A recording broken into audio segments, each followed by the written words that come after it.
NABHന്റെ 6th എഡിഷൻ്റെ ആദ്യത്തെ ചാപ്റ്ററിലെ 10ാമത്തെ standard AAC 10 8 objective എലമെൻറ്റിൽ കൂടെയാണ് കടന്നു പോകുന്നത്. അതിൽ 3 നമ്മൾ ഡിസ്കസ് ചെയ്തു, 3 കമ്മിറ്റ്മെൻ്റ് ആയിരുന്നു. 4ാമത്തെ AAC 10D അതൊരു കോർ ഒബ്ജക്റ്റീവ് എലമെൻ്റ് ആണ്.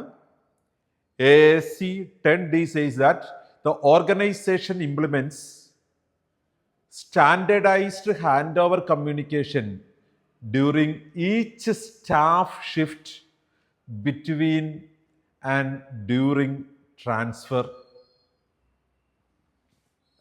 Not only in the time of duty shift, it should be done also in the unit department transfer time. നമുക്ക് പലപ്പോഴും ഹോസ്പിറ്റലിൽ ഈ ഒരു ഡ്യൂട്ടി ഹാൻഡ് ഓവർ ചെയ്യേണ്ടി വരുമ്പോൾ സമയപരിമിതികൾ പറഞ്ഞ് പലപ്പോഴും അത് ഒഴിവാക്കി കണ്ടിട്ടുണ്ട്.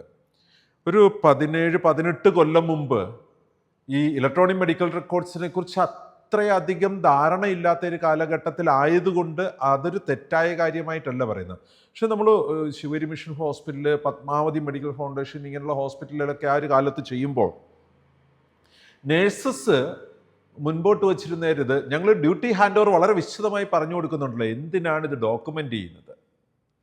പക്ഷേ നമ്മൾ മനസ്സിലാക്കിയിട്ടുള്ള കാര്യമാണ് SBAR situation background assessment and recommendations എന്ന് പറഞ്ഞിട്ട് സ്ട്രക്ചറിൽ ഇത് ഡോക്യുമെൻ്റ് ചെയ്ത് ആ ഡോക്യുമെൻറ്റോട് കൂടിയാണ് ഹാൻഡ് ഓവർ പ്രോസസ്സ് നടത്തേണ്ടത്. ഇന്നത്തെ കാലഘട്ടത്തിൽ നമ്മുടെ BSAയിൽ ഇലക്ട്രോണിക് മെഡിക്കൽ റെക്കോർഡ്സ് കണക്റ്റഡായി ബെഡ് സൈഡ് അസിസ്റ്റൻ്റ് എന്ന് പറഞ്ഞ ആപ്പിൽ ഇത് അവൈലബിൾ ആയി വോയിസ് ടു ടെസ്റ്റ് ഗ്രേപ്സ് വർഷങ്ങൾക്ക് മുമ്പ് തന്നെ കൊടുക്കുന്നുണ്ട്.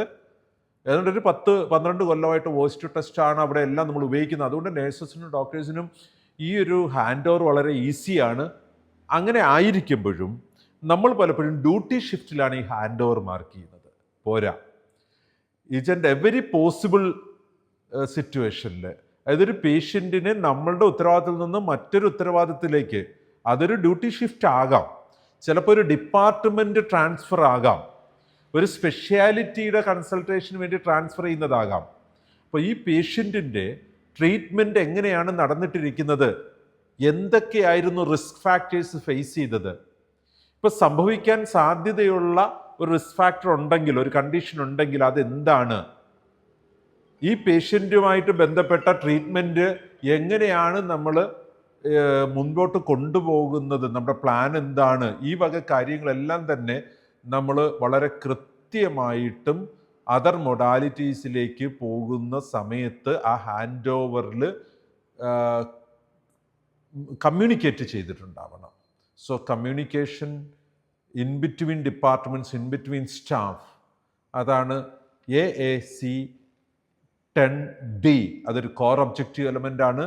ഓർഗനൈസേഷൻ വളരെ കൃത്യമായൊരു standardised hand over communication plan ചെയ്ത് എക്സിക്യൂട്ട് ചെയ്തിട്ടുണ്ടാവണം. സ്റ്റാഫിൻ്റെ ഷിഫ്റ്റ് സമയത്തും ഡിപ്പാർട്ട്മെൻറ്റോ യൂണിറ്റോ പേഷ്യൻറ്റിനെ ട്രാൻസ്ഫർ ചെയ്യുന്ന സമയത്തും ഈ ഒരു സ്റ്റാൻഡേർഡൈസ്ഡ് മാനറിലുള്ള ഹാൻഡ് ഓവർ പ്രോസസ്സ് നടന്നിട്ടുണ്ടാവണം.